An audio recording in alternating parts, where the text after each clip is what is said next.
What's up, guys? This is AR-15 Builder 77, and I'm here today to do a review on Mossberg's new addition to their Tactical 22 series.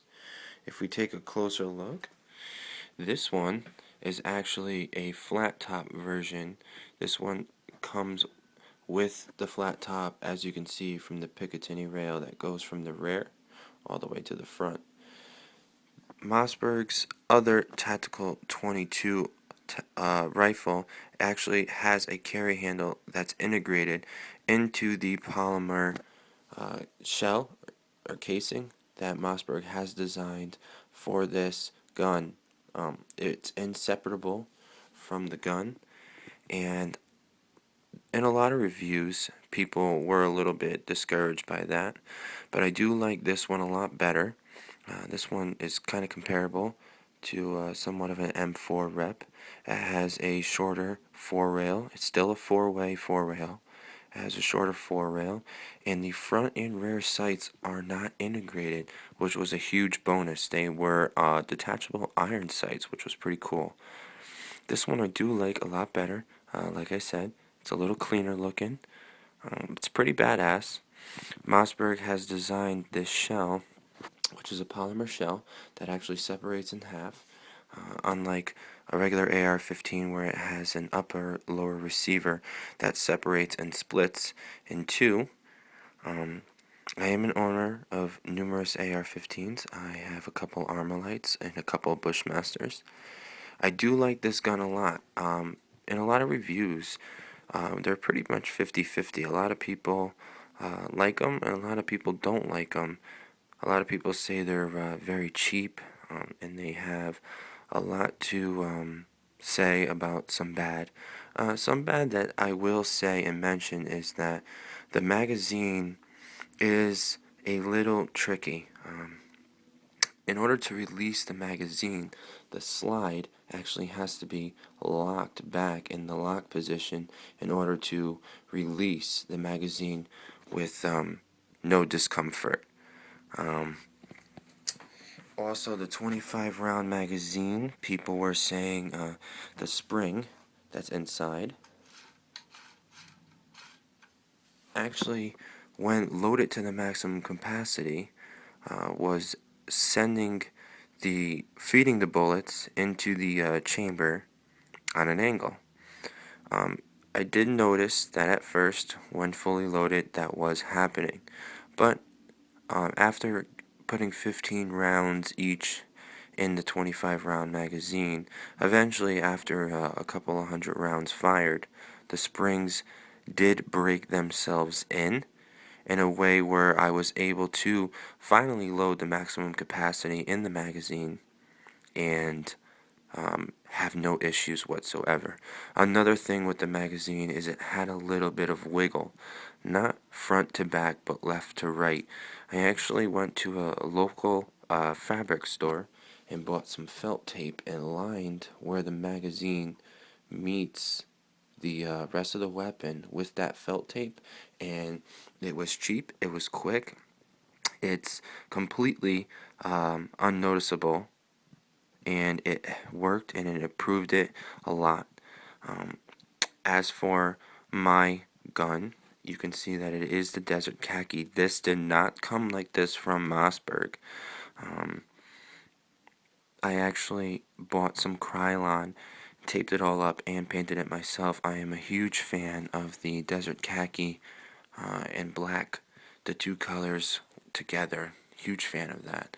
I have a 6-point adjustable stock with the butt pad. There is no recoil to this gun, but the butt pad gives a little bit of a bulky look, and I like the way it looks. I also have a Velcro magazine holder, spare magazine holder, so I don't have to keep anything in my pockets when I'm just, fooling around with it. I do have a mil-dot scope on it, which is great. Got that from Area 51 Tactical. I have a front grip that I also got from Area 51 Tactical that has the plates in it that you can slide down the bottom to mount pressure switches. I have my 1-inch offset mount here for a flashlight that I do not have on the gun currently right now. Also got this at Area 51 Tactical too.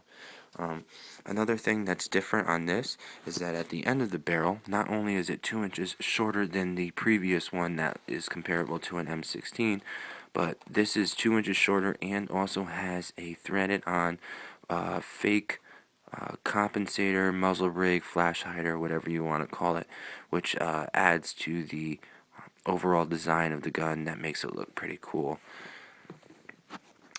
So that's my Mossberg 22. I have fed nothing but CCI mini mags through this and have not had one problem with any kind of FTF.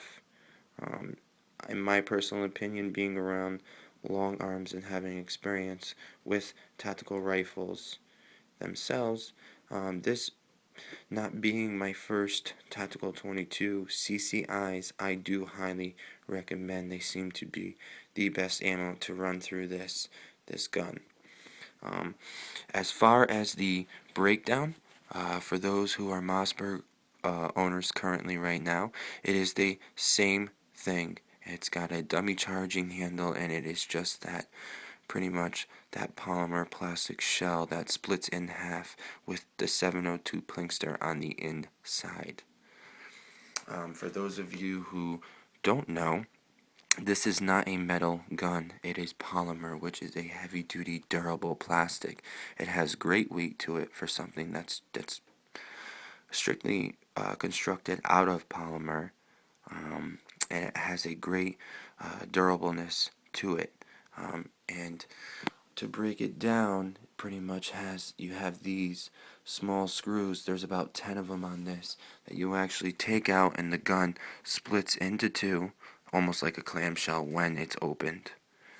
I will make note that for those of you who have one or are going to buy one, when you do disassemble this gun to clean it, just take your time with it. It could be a little bit annoying for those of you who don't have too much patience, but still take your time with it. These are very small screws, and this shell, like I said, is polymer. Take your time with it so that you don't strip those screws out. But this is my Mossberg, and it is a great gun, and I do highly recommend it. Coming from somebody who, like I said, does have numerous AR-15s, this is a big step down from an AR-15, not only in caliber, but in weight, in construction, in recoil. It's a big step down. But, like I said, I do like this gun, and I appreciate the design that Mossberg put together. For those of you who really can't go out and spend close to $1,000 or $2,000 or even more on an AR-15, or go out and spend $500 or $600 on a somewhat better constructed rimfire tactical 22 like the Smith & Wesson M&P 22 or the SIG 522 or the Ruger 1022. This is by far the cheapest 22 out. That's the tactical 22, and it is well worth the money that you do pay for it, in my opinion. But like I said, this is my Mossberg Tactical 22 flat top. If there are any questions about this gun or anything else in specific, I will be sure to answer them, and I will be sure to comment back to any concerns or comments themselves. Thank you guys.